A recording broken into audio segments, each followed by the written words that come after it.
would say that don't let the desire die down with you. Come forward, whatever inhibitions you have. I say if you, it is not require. You don't require any talent or skills to work for your desires or your something which gives you contentment in life. What required is your little bit of daringness, and what is most required is your availability. Even if you don't have the courage, you'll be able to develop it over time. But what is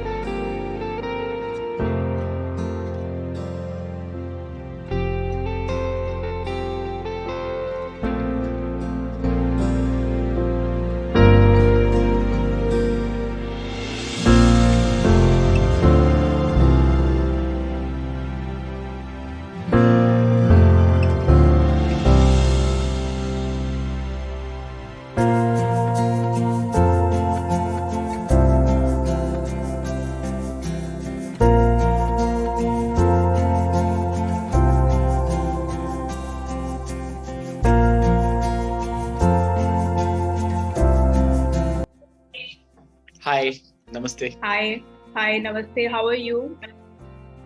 I'm great. And you are in Sikkim right now, right? Yes, I am in Sikkim.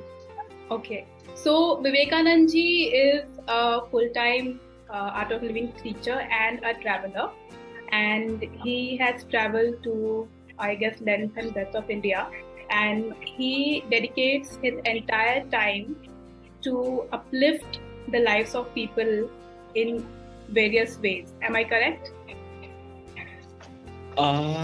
Yes, you can say so. But I don't call it uplifting.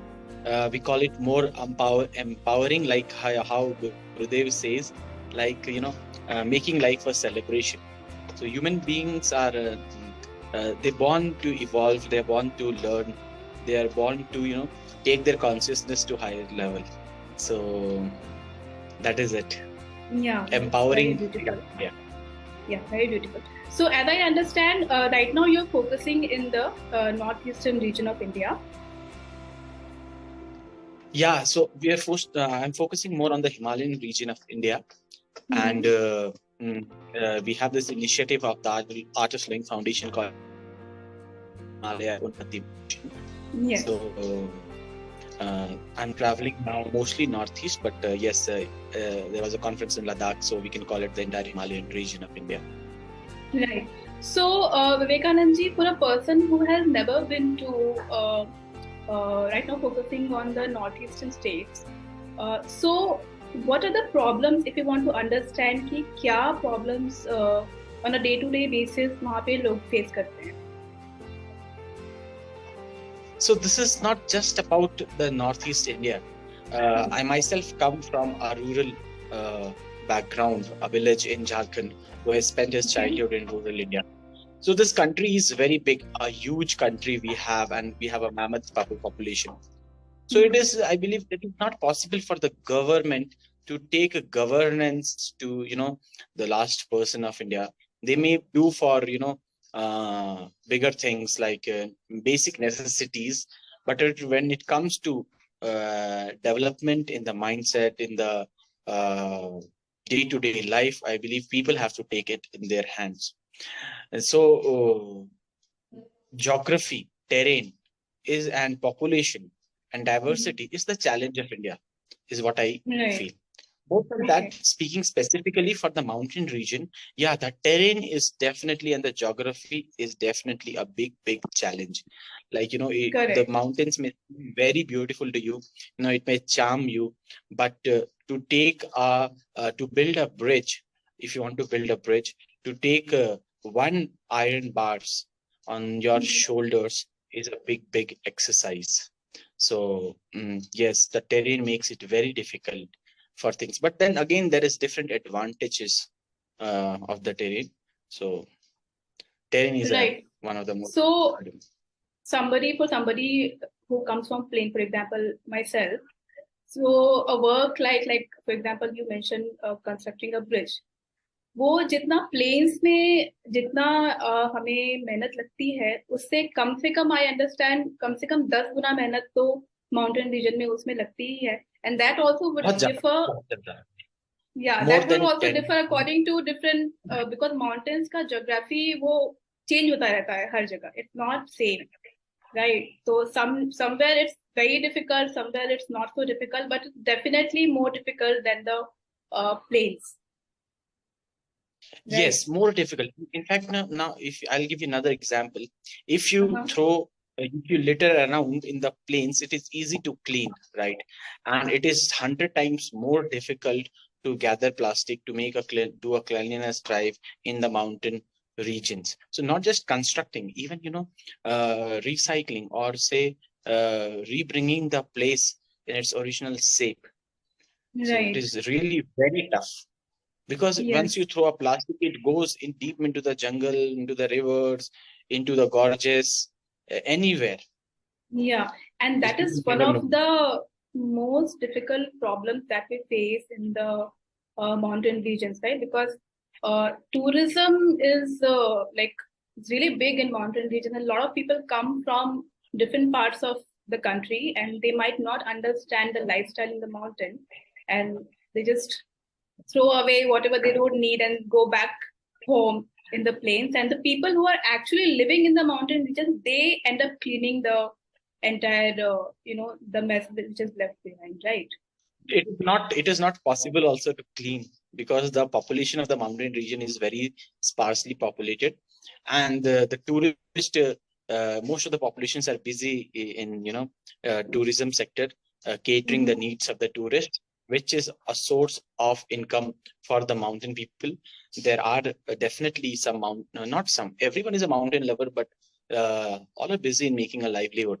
So many of them who are sensitive and who have taken this effort to come and work for the mountains, they do activism, they do drives, cleanliness drive, they try to make policies, or they try to make systems, voluntarily, to sustain the and protect the mountain region. But at the same time, uh, uh, uh, I what I see is, it is we are going in a direction which is totally irreversible, and we are damaging so much so that it is impossible to come back. So this is the state today. Like recently, and this I'm speaking with my knowledge, as far as I have read. I will just add this disclaimer. So there is always a possibility of rechecking it. But so much so, like recently I was in the Ladakh region, and we were discussing with a few volunteers who are working in the Janskar region, which is not yet exposed to tourists as that much. Very few tourists go there, but still plastic things have reached there, and we are thinking of how to dispose the plastic. Rather than, I believe we should have policies where we will be able to stop we will not let plastic go there. Yes, right? that would Like be better actually. Yeah, that it has to be a policy, like, because the tourism is not that volume. The volume of the tourism is not that much. Even if it is, it should be a checkpoint, and after checking, where you throw away all your plastics, bottles, everything. You're made to do it compulsorily with huge signboards and with active participation. So it made to do so. Like when we were going to North Sikkim in the Rudongma region, we were told by the drivers, that you have to leave away all your plastic bottles and everything. Wow, After one point, I did not see any law enforcement, police people telling us or coming and checking our vehicles. But this was enforced by drivers, and maybe this policy might be there for the government, but by the local government. That is why the locals and everyone tend to voluntarily enforce this policy, which is a very good one. But definitely we should think in this line, that why to create a problem, and we don't have to solve in it. the first place. And we are not training this mindset. There is not enough awareness drive to bring this change in the mindsets of people so that they practice it without any law enforcement, policing, right? And even volunteerism or activism is not as much as it should be. Yeah. You know what I feel? People go to mountains to enjoy, like, to get away from their regular routine life and, seek something completely new. And the Himalayan region is so beautiful. It transforms you if you travel to the Himalayan region. Even if you go for like 2 days, 3 days, the lifestyle, the geography is so different, and the energy is different in that region. It transforms you. But when somebody is going there, they should go with some respect and love towards that region. When when you respect and love anything, you don't try to damage that thing or destroy that thing, in any way. So, as you said, the awareness is very low, like in this respect, that the tourists need a lot of awareness, and the policy at the policy levels also there should be a lot of improvements. So yes, more than awareness, yeah. I will not say that awareness is not there. Awareness is there. Sensitization is not there.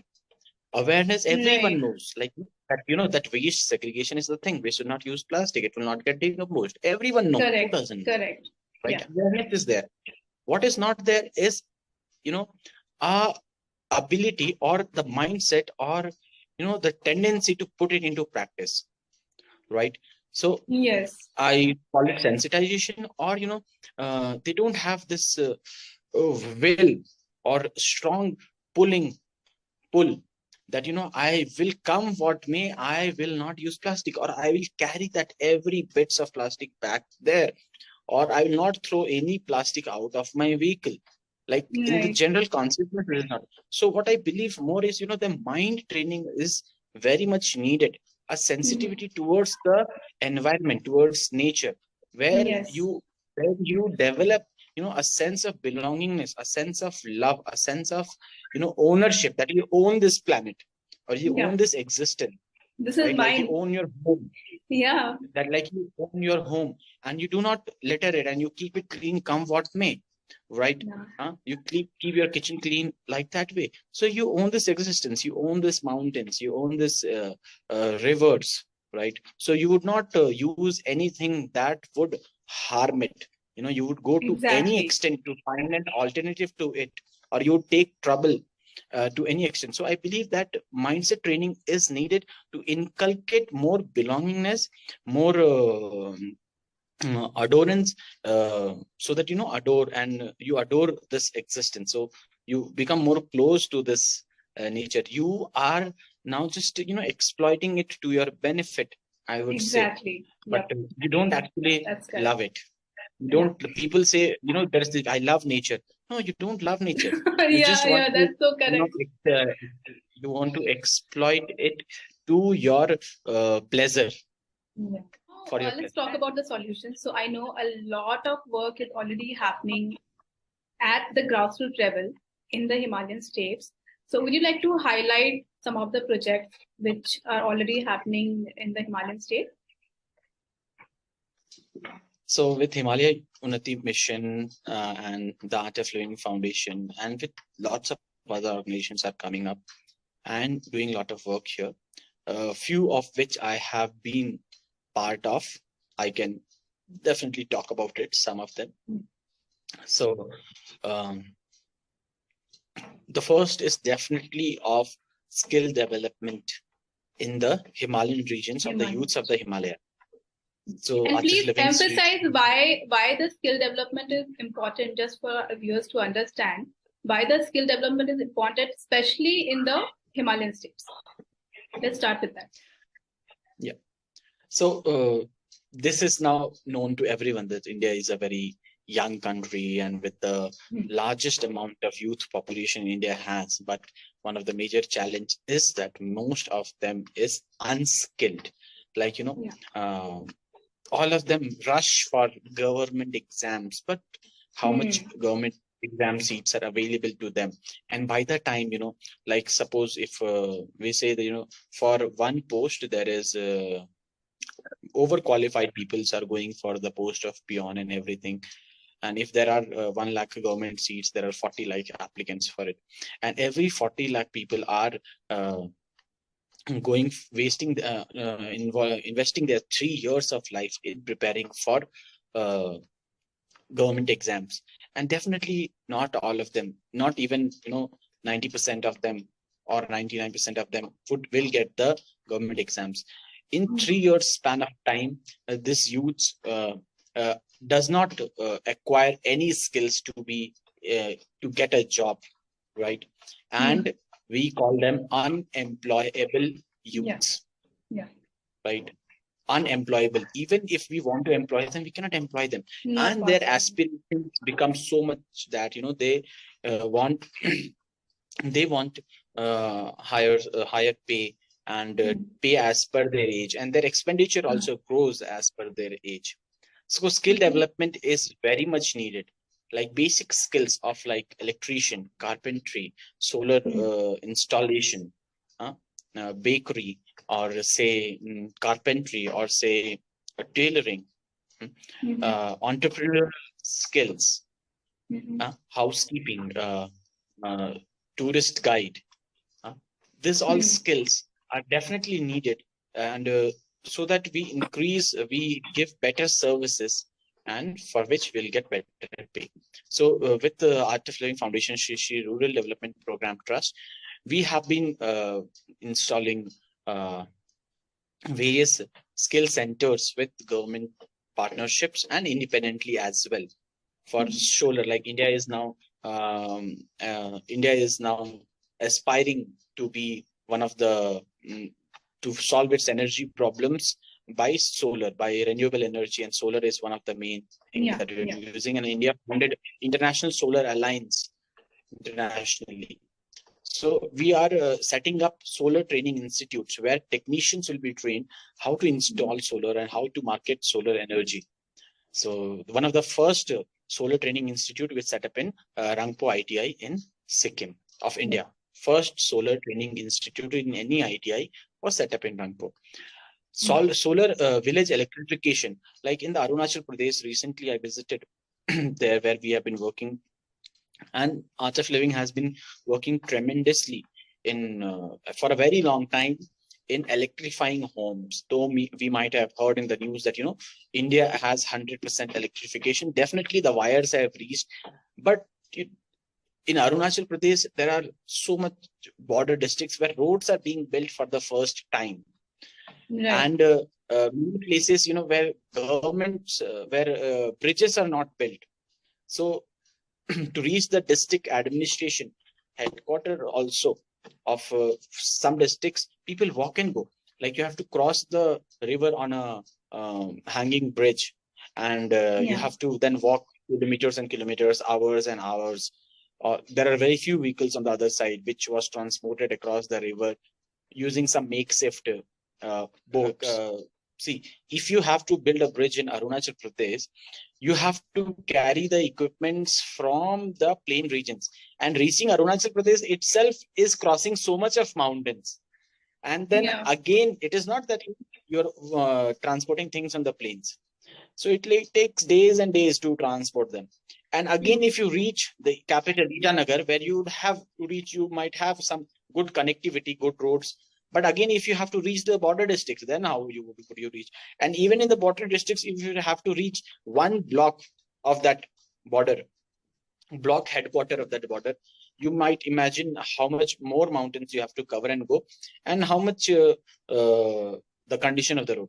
So like we did this in Kradade districts. I'm just quoting one of the example where I visited. So there are really sparsely populated villages. So we selected 800 homes over there, and though electric cables are there, but they hardly get electricity, and there is no phone network over there. People generally communicate with each other via walkie-talkies. So this was very first thing for me. Like there is no phone connections, but all the everyone in the nearby villages in 50-kilometer range, every house has a walkie-talkie, and the street the streets we are lit by solar, and we had gone after 10 months of the installation, and it was working fine. We trained the local youths for the maintenance work, and they cannot connect to us. Even if they have to call us, they would have to come for 3 hours or by road, which is not in good condition, and then they can call us. So we visited them after 10 months. We took distilled water and everything for, but during the installation time, our volunteers and everyone worked very hard, because there are some tribes which are still very shy, and they make homes in places where you cannot reach. So we Hmm. took, but they are strong enough, they know tricks and how to walk on those Right. terrains. Like they Yeah. carried the solar panels and the inverter and the battery on their back, and then we also went. So literally we have to open our shoes and walk in such regions. Such is the condition, like you cannot, your shoes also gave up. So Wow. in such places, and we like bridges are not there, so pulleys are across the river where you transport heavy equipments across the river, and then there are one or two vehicles on the other side which they carry on. So 800 homes we electrified, and every Wow. day they have lights, and the sun is there. Solar light. And solar light, yes, solar lights, means they have light, and every day they are using it. And there is a lot of other challenges living in those regions. Like I'll tell you, in the border district of Arunachal Pradesh, the tribes that are living, they have no knowledge of collecting honey. So you can imagine how much backward, or how much how much development has not reached there.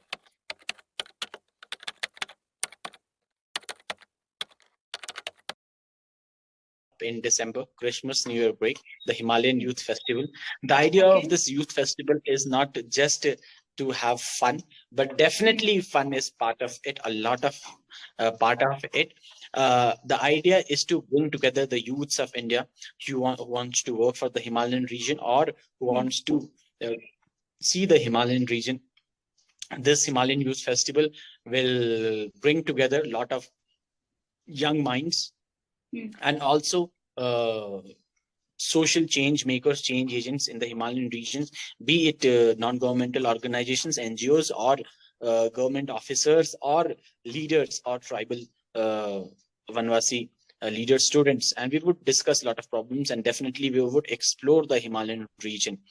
So people who want to invest their time, energy, and want to contribute in nation building are more than welcome for this and they be part of this workshop, get themselves trained to bring impact in the society. They would also it's a very nice platform to have peers, have people who have the same mindsets and wants to contribute in the same region.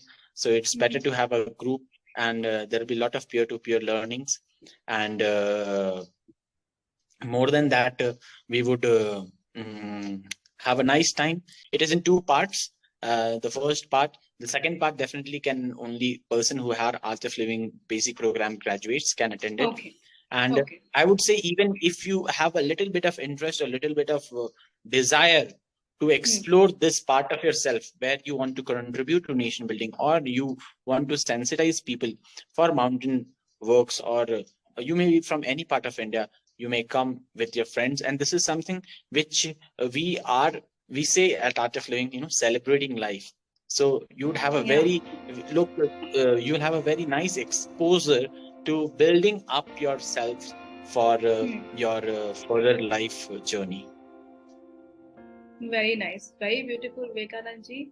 So wonderful speaking with you. We will definitely have more sessions with you like this, and of course this is our first session. And I know there's so much you have worked on in these regions, and there's so much, so many stories we can extract out of you. So we will keep having these sessions. And thank you so much for today.